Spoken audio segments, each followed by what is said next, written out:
Coming up on Pet Heroes, 2 Great Danes come to the rescue when an infant falls into an icy pool. And a duck enlists the help of several police officers when her ducklings become trapped in a storm drain.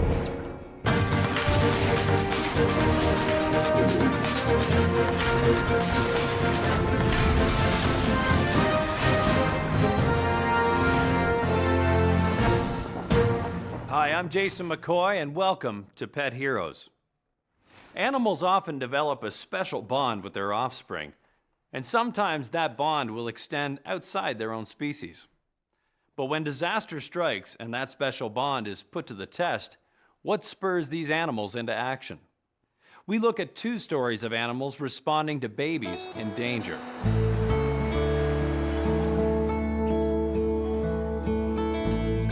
Doug and Karen Lyle now live in sunny White Rock, British Columbia.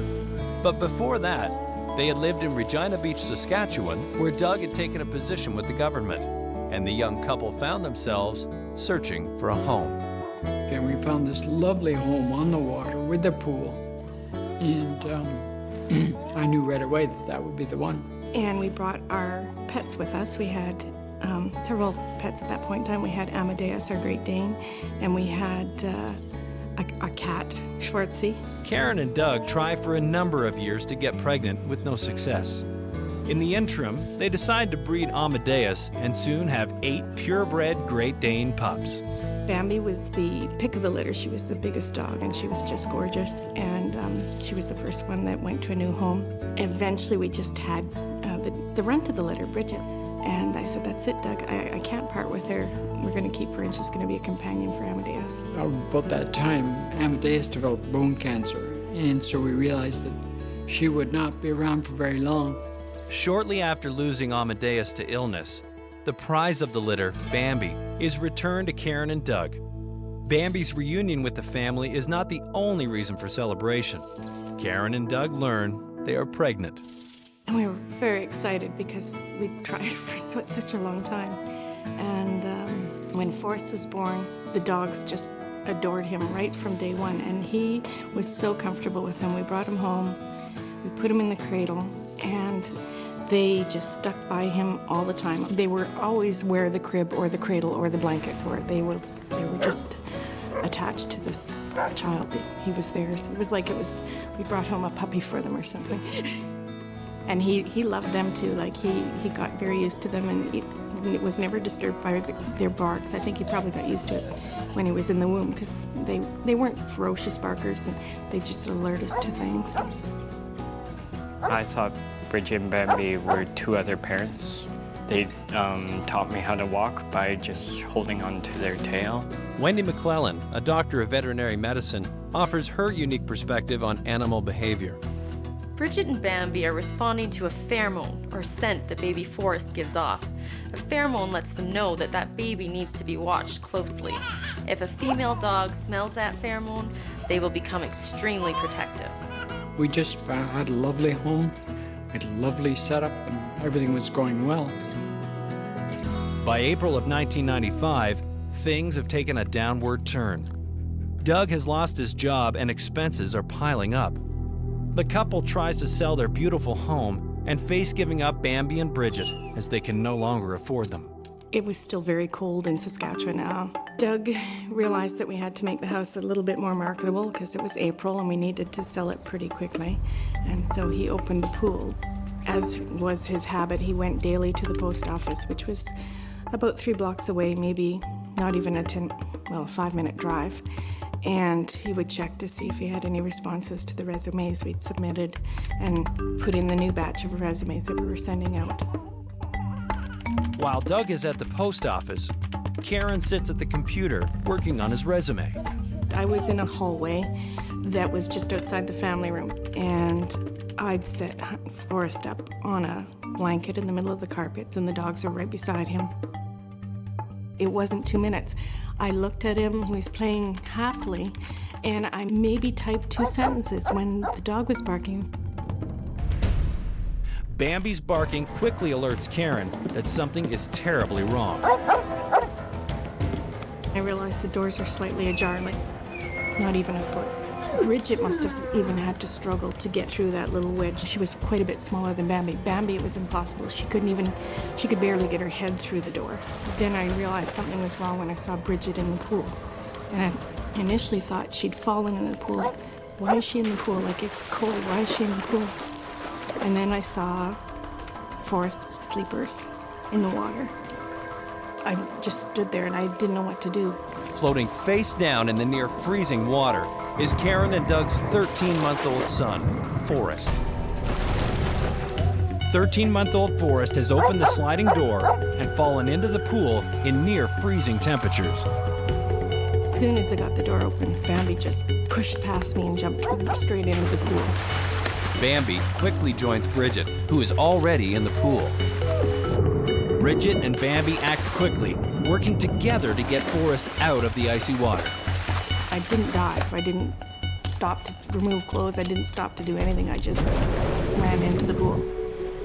As soon as I got in the water and had him in my arms, and the two of them, it was almost like they were sheepdogs coming in behind me and pushing me towards the stairs. He was so cold. And I turned him over and he wasn't breathing at all. His eyes were shut, he wasn't breathing. And I got Forrest out of the water and I ran back into the house and I dialed 911. Acclaimed animal expert and wildlife conservationist Brian Keating shares his insight. Most dogs will treat small humans in the pack, baby humans in the pack, as puppies.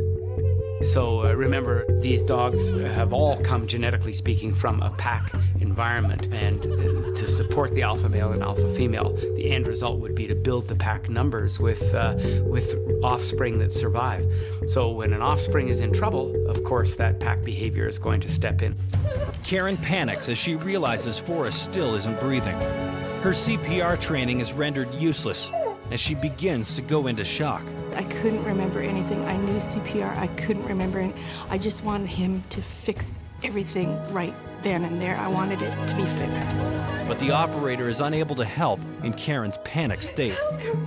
I was screaming at him. My baby, he's fallen in the pool. He's not breathing. And he's trying to tell me how to do CPR. And I couldn't stop and focus long enough to listen to him. And he's telling me, he's being so blunt with me, I can't help you unless you stop and listen to me. And the dogs were right next to me. They were like right up beside me. Bridget and Bambi stay close by baby Forrest. They will not leave his side. Great Danes were originally bred for guard dogs, but over time they've been bred to be more mild-mannered and easygoing, but that protective guarding instinct still exists. Karen has no way to reach Doug while he's away at the post office. But when he returns home, chaos has erupted. I didn't hear anything until after the garage door closed behind me. Then I heard Karen scream. The patio doors leading to the pool were wide open, and Forrest was lying in a big puddle of water on the carpet. His lips were blue. Seeing his son on the floor unconscious, Doug quickly puts his Canadian Forces training to use. I began giving him mouth-to-mouth resuscitation. And after a little bit, he seemed to cough and spit up some water, and then he'd stop breathing again. Forrest had stopped breathing again, and I remember the responder saying, just keep doing the resuscitation. After almost 3 minutes, Forrest finally shows signs of life. By this time, paramedics have been dispatched from Regina, but it's 60 kilometers away. No, he's not breathing. The 911 dispatcher asks to speak with Doug after Forrest stops breathing again. And he said, are you covering the baby's nostrils and mouth at the same time? And I said, no, just the mouth. And he said, well, okay, cover the nostrils and mouth. And when we did that, the results were quite a bit better. Breathe, Forrest, breathe. Paramedics arrive and waste little time in treating Forrest as they try to stabilize him.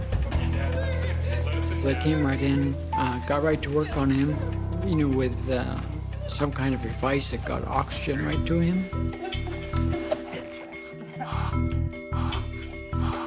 Once Forrest is breathing on his own, the paramedics load him up and set out for the hospital in Regina. I went in the ambulance with Forrest, and I just was praying the whole time.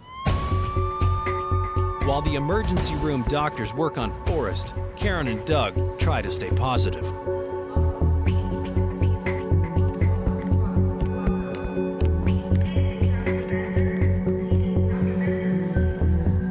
And then the doctor came out, and he just had this best smile I could see on anybody's face. He said, "Your son is going to be okay."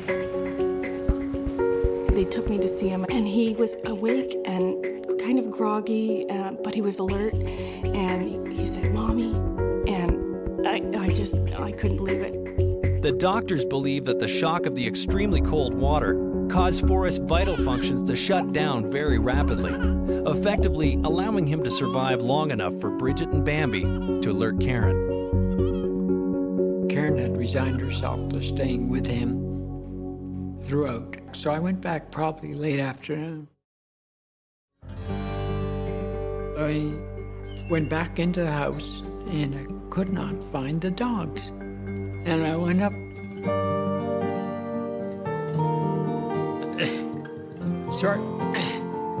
to Forrest's room, and the two of them were jammed under his crib.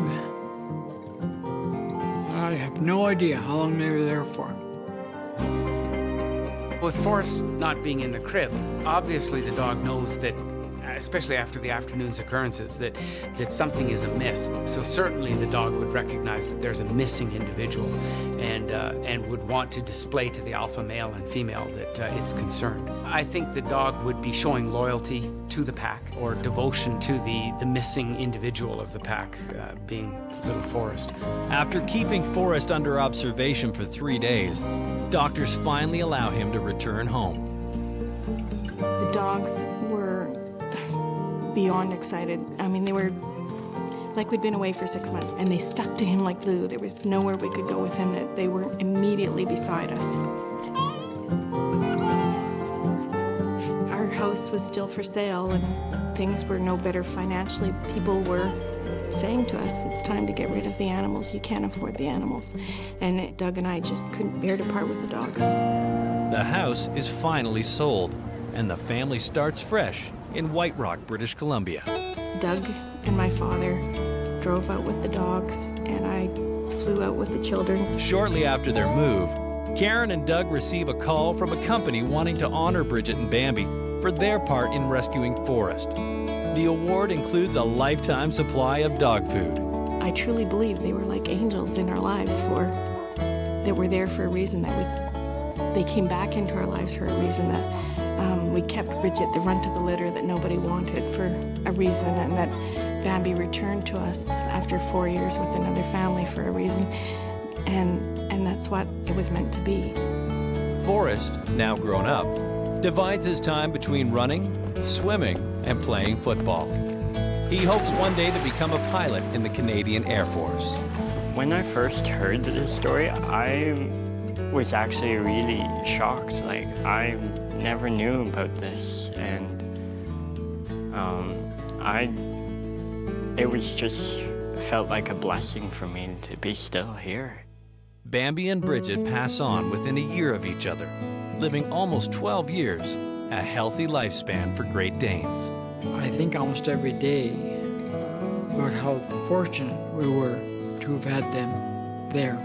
Yeah, we were extraordinarily lucky to have these dogs in our lives. They were amazing. I miss them every day. In our next story, we look at how a mother duck responds when her little ducklings become trapped. Nicholas Reed is a professor of journalism at Langara College here in Vancouver. Before that, he had been a reporter. I was working as a reporter at the Vancouver Sun. It was my job to write about animals at the time. If you look into it, you can find any number of horror stories involving people and animals. So this was a nice change. This was a story about an animal rescuing her own, but also human beings coming to the aid of that animal. It happened in July 2001, not far from where we are. This is Granville Street Bridge, heading into downtown. And there was a community police officer named Ray Peterson. He was on duty at the time. Now retired, Ray Peterson thinks back to his days as a community police officer. The community police office is an office that the city, they set up in a commercial area where people can come to report minor crimes. Ray begins his shift at 4 a.m. After checking on the local businesses, he decides to head to his office. Or just after 5, probably 5:30, I guess. So it's very early in the morning. And there was nobody around. And that's when I ran into the duck. At first, Ray tries to ignore the duck's strange behavior. And I thought, that's weird. Why would a duck do this? And that's why I thought the duck, something was wrong or the duck was injured. Still didn't figure out what was going on until finally the duck went back up to lay down.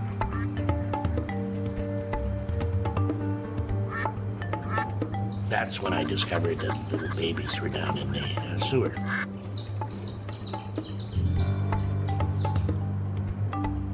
After finding the ducklings in distress, Ray decides to call for backup. Allison Hill, an officer with the Vancouver Police Service, remembers that morning. On July 11th, I was working what we call Alpha Shift, and it's from 4:30 in the morning until about 4 in the afternoon. When this call came over the air, there was a note of humor in her voice. Attention all units, we have a duck underneath the Granville Street Bridge who appears to have her ducklings down in the storm sewer. Allison arrives on the scene and assesses the situation. When I arrived, if the duck was intimidated by all of us being around, she didn't indicate anything like that. She clearly stood her ground and clearly knew that we were going to be the ones who were going to help out to rescue her ducklings. The slats in the grate were about 4 or 5 centimeters apart.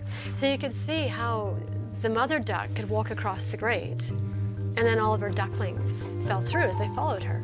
While we were trying to figure out what to do with the ducklings, the duck was standing calmly, watching us, and watching the grate and watching us.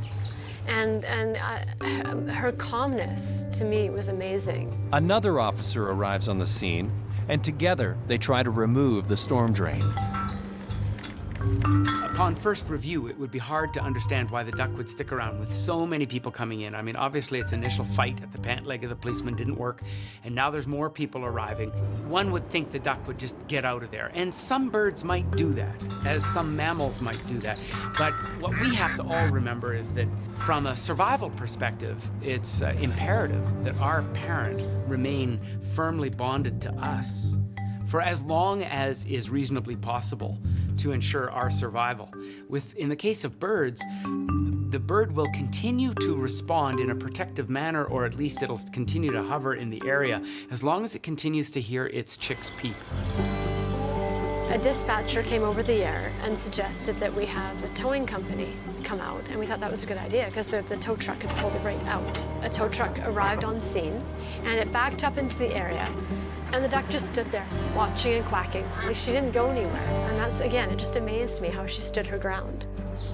A resident has lent the officers a soup strainer to try and retrieve the ducklings from the storm drain. Once the grate was up, as I recall, Ray went down on his belly and he scooped out the ducklings. As every duckling came out, the mom greeted every duckling with like a tussle of the feathers or beak to beak, as though to say, like, oh, am I ever glad to see you? I can see a theme with adult individuals protecting perceived offspring or real offspring. I see a very big difference in the programmed behavior of the duck vs. behavior of the dog. I think the dog is a manifestation of 15,000 years of honing, but already coming to the table with a set of genetics that give it very much a pack mentality and a pack protective mentality. With the duck, it was simply looking to make sure that its youngsters survived. Biologically, this duck has a lot invested in her offspring. She'll do whatever it takes to protect them, even if it puts her in harm's way. It was a child's storybook about animals come to life in a way. A lot of us grow up listening to stories about animals who have human qualities. They speak, they wear human clothes, they do human things. And here was a real-life animal who did something that I think most people would have only believed could happen in a storybook. In animals, as with humans, the bond between a mother and her babies is a sacred one. And whether duck, dog, or human, there's a maternal instinct that kicks in, which spurs animals into action. Bridget and Bambi were quick to react when they noticed baby Forrest in danger, alerting his mother Karen to the situation and saving his life. While the mother duck put herself in a potentially dangerous situation when her little ducklings were in trouble. Coming up on Pet Heroes, 2 seasoned mountain horses work together to free a young thoroughbred from a deadly bog. And fast-rising floodwaters threaten a yellow lab and her vulnerable puppies.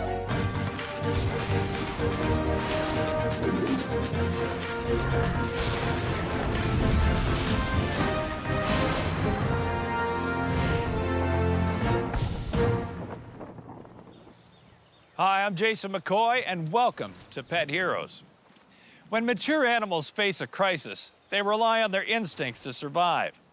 But what happens with younger animals who don't yet have the ability to recognize danger?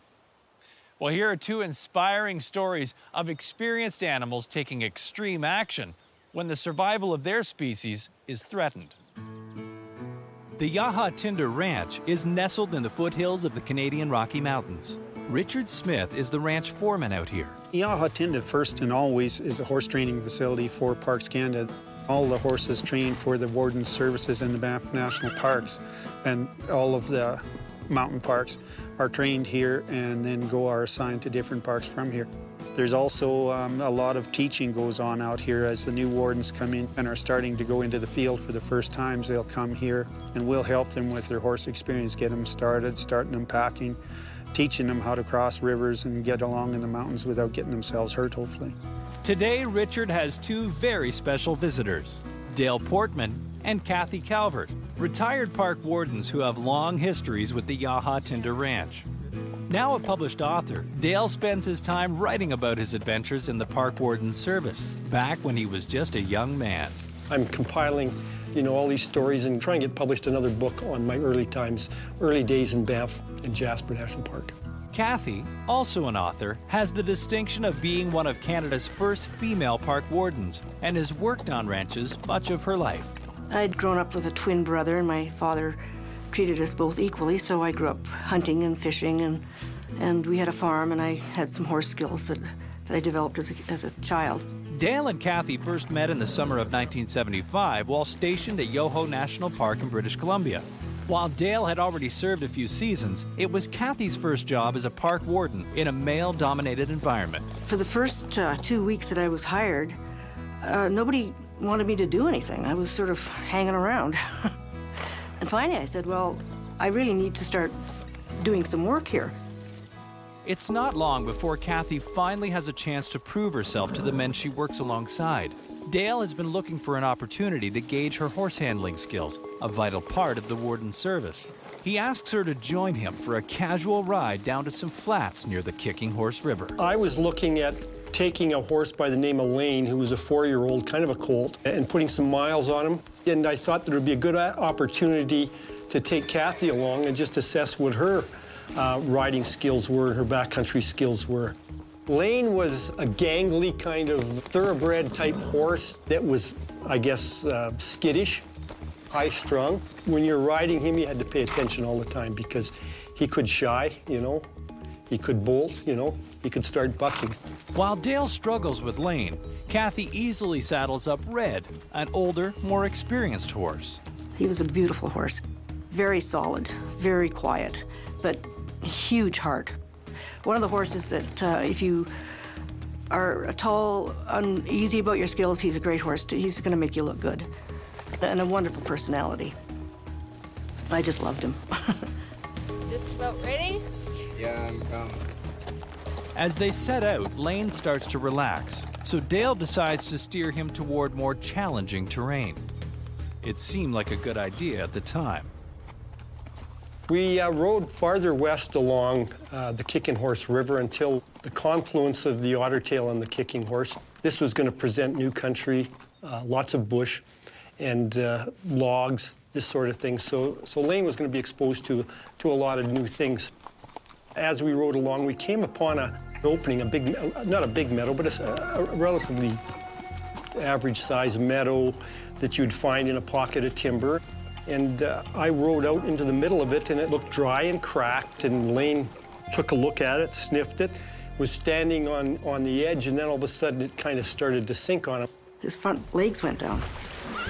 And because he was inexperienced, he panicked, the horse panicked basically, and started lunging into the swamp. I realized that we were in really a lot of trouble because it was a bog, and Lane was floundering and starting to go down, and I bailed off of him right away because I wanted to be able to get him around, and I didn't want to have my weight on him. Fortunately for me, I wasn't sinking as much, and he struggled and struggled, and finally he was exhausted. Red was smart enough. He wasn't going to go anywhere near the swamp. I don't recall what Dale said at the time, something to the effect of, give me a hand here. So I tied the horse up and waded out and realized that this is quite deep. In fact, by the time I got out to the horse, I was basically up to my waist. And now it was getting really serious because he was now over on his side, and he was in danger of his head laying in the water. And of course, with the heavy breathing that was going on with him, his nostrils were flared, and we just had to make sure that his head didn't go into the water. So Kathy basically cradled Lane's head and held him there while I tried to, force him to get back up and get his feet from underneath him. And it just wasn't working out. Nothing they try is able to budge the horse. Time to change tactics. So we thought, well, if we can get some logs underneath him, try and pry him up, we could, tip him upright and get his feet underneath him. So Dale went and got as many logs as he could find. I think we must have worked at him for about half an hour, and the horse was getting exhausted. It just wasn't going to happen. So at that point, Dale said, okay, well, I've got to go get help. So he went back to shore and got on the radio and called into the office. Luckily, Randy Robertson, the only other warden on duty, happens to be near the radio. I told him that of the situation that we were in, and that if he could pick up a couple horses and head up towards Ottertail, and I would meet him at the road. And then at the last minute he said, and get a gun too. And I was going, oh, this is rather serious. This is quite serious. As Randy swings into action formulating a rescue plan, Dale explains to Kathy she'll have to be on her own for a while looking after Lane. He had to ride out to the highway because this is obscure. This is, just the middle of a bush. Nobody could have found us. Kathy toughs it out in the bog with Lane, but time is running out for the young horse.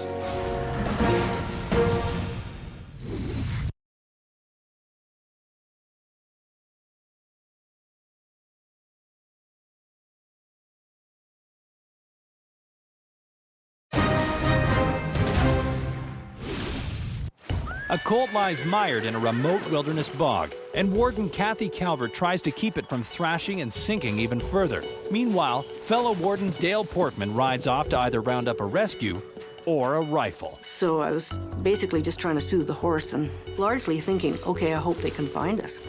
It seemed to me they were gone about an hour, and that's long enough. But in those conditions, time seems to take forever. Finally, Dale and Red return with Warden Randy Robertson and another horse, Elva. Well, Elva was a good mountain pony. She's a little more excitable than Red, but otherwise, pretty steady horse. When Randy got there, I think that he looked at the situation, and just the look on his face, could tell you that it didn't look very good. We got Red and Elva together. We got them lined up at the edge, side by side, and we took the ropes and ran one back to Lane's saddle. The other one we we laid back and attached to his rump. I was gonna, slap Lane in the flanks and try and get him going and see if he could get his feet underneath him again. And while Randy would look after the two horses, Red and Elva, that we're gonna be pulling. It's up to Elva and Red now as the team prepares to save Lane. The horses can sense one of their own is in danger, and they assume the same sense of mission as the three wardens. John Garner is responsible for the safe handling of the world's top show jumping horses at Spruce Meadows, one of the most impressive equestrian facilities on the planet. Well, the danger was clearly life-threatening. If he's not gotten out of there, Lane is dying, pure and simple. Horses survive by moving around. They're an animal that's designed to eat and move 20-some hours a day. If a horse is stationary for too long, and we're talking hours, they'll plug up, everything will just stop moving. If a horse moves onto its side, which is a situation Lane had found himself in, all the fluids will then also go onto that side of the horse's body, and in fact, they can drown. Both horses and humans work desperately to free Lane from the bog. There's no question that Elva and Red knew that Lane was in danger, undeniably. They would have been aware of the situation. They heaved. Now, then they got the horses to really pull. I remember Elva looked back at Lane, and I think Red did too, and they just, we're it. We've got to get this horse out of here. And they had, it was like they had a lot of empathy for Lane, in the swamp. Despite their efforts, Lane remains mired in the mud. Dale and Randy move Elva and Red into a new position, hoping it will give Lane a better chance at escaping the bog. So we realigned it a bit more, and we tried it again, and Elva was really, she foundered at one point, She just really threw herself into it, and God, we're gonna hurt another horse. More time passes and still no progress. Spirits are low. And we had to stop everything and let everybody rest, and it was really difficult. Kathy was shivering because she's sitting in this mud and water and holding Lane's head up, so I was concerned about her. Lane is fading. So is the strength of the rescuers. If there's no breakthrough soon, the only solution might be the rifle.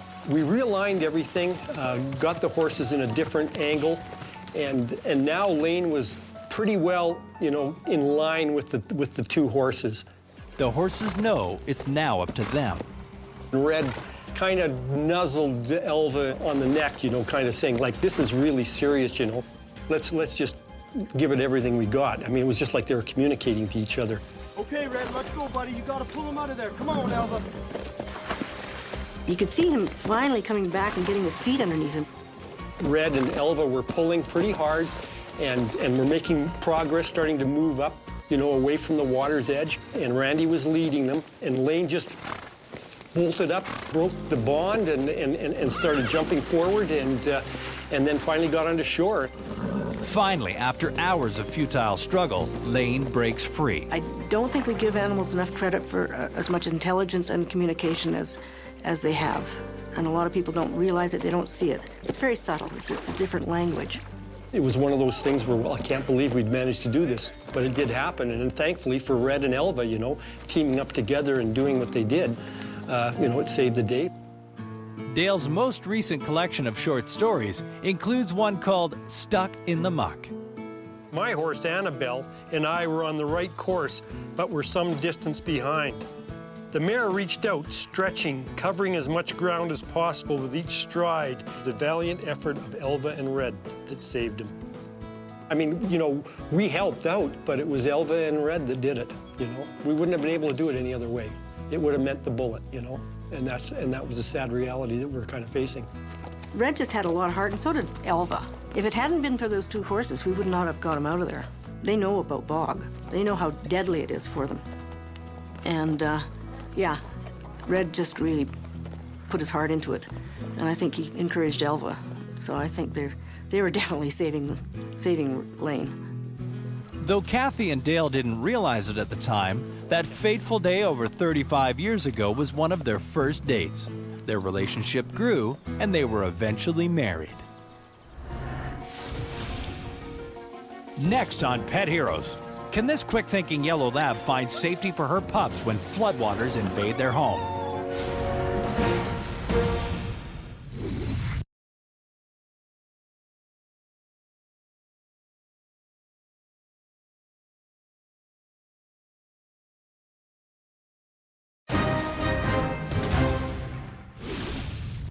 We just saw how 2 veteran trail horses summoned incredible strength and resolve to save a colt who wandered into a deadly bog.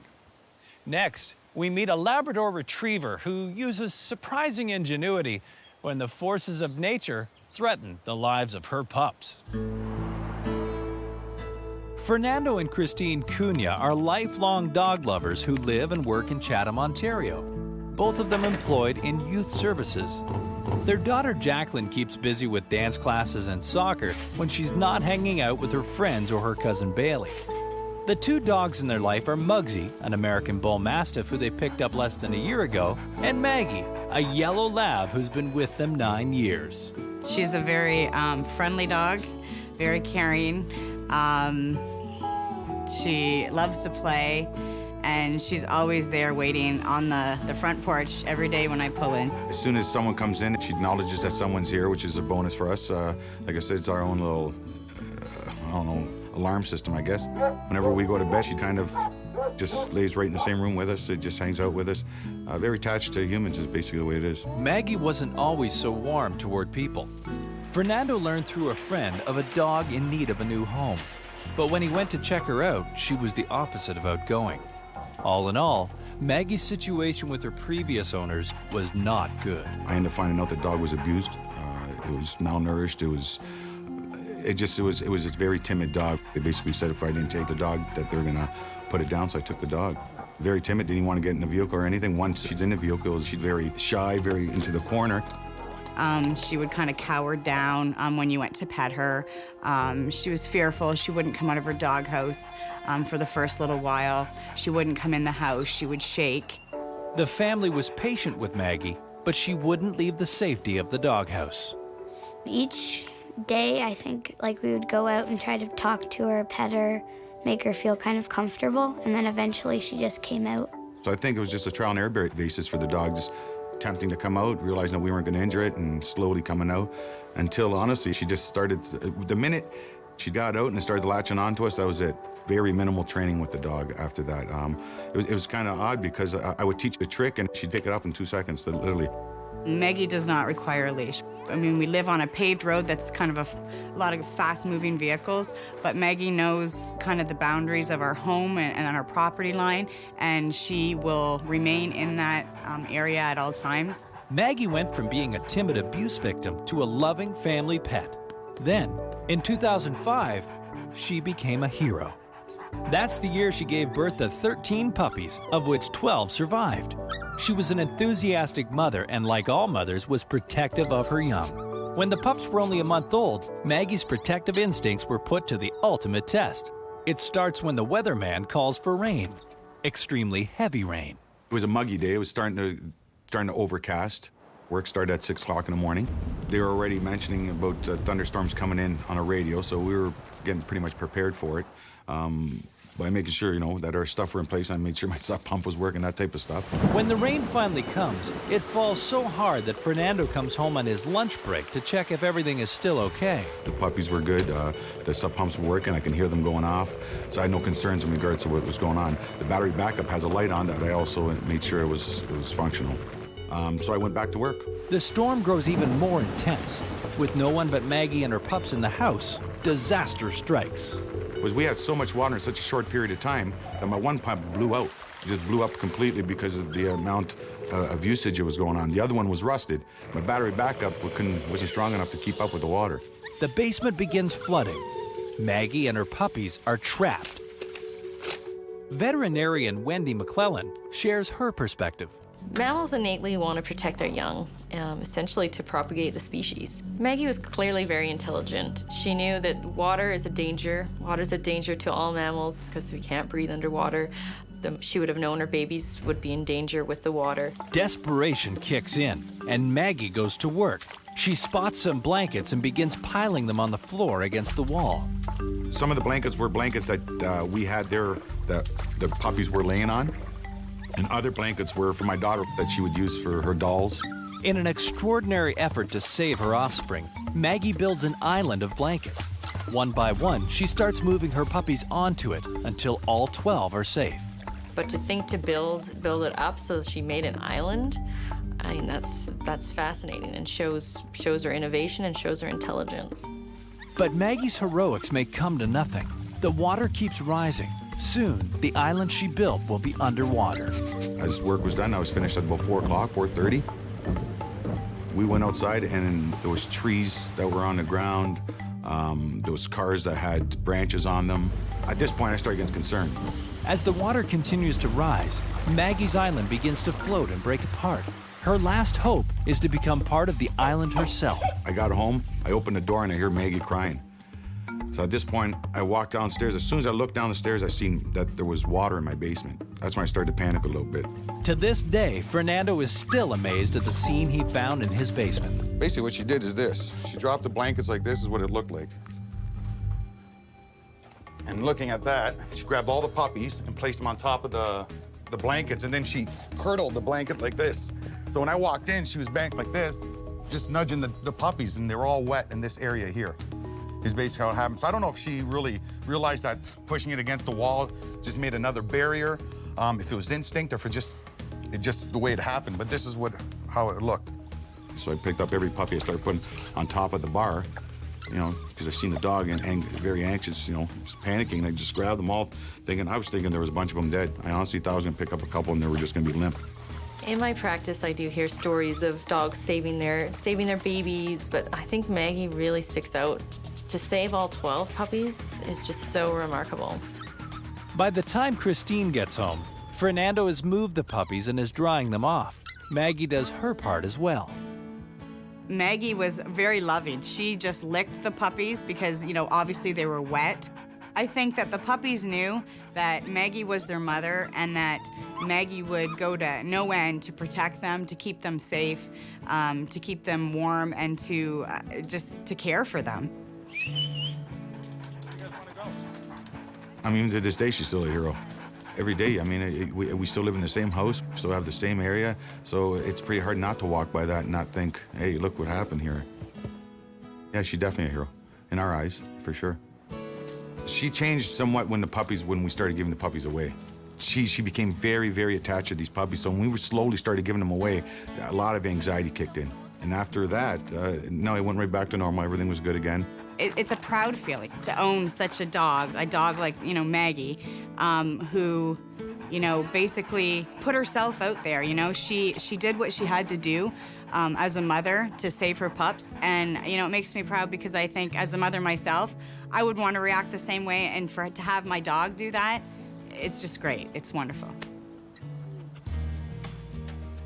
When Maggie saw that her puppies were on the verge of drowning, her maternal instincts kicked in, and she found a clever way to shield her young. Elva and Red, on the other hand, used brute strength and cooperation to rescue Lane when he became trapped in a dangerous bog. In both cases, we're reminded of the heroic lengths our animals will go to protect their most vulnerable. For more information, visit cmt.ca/petheroes.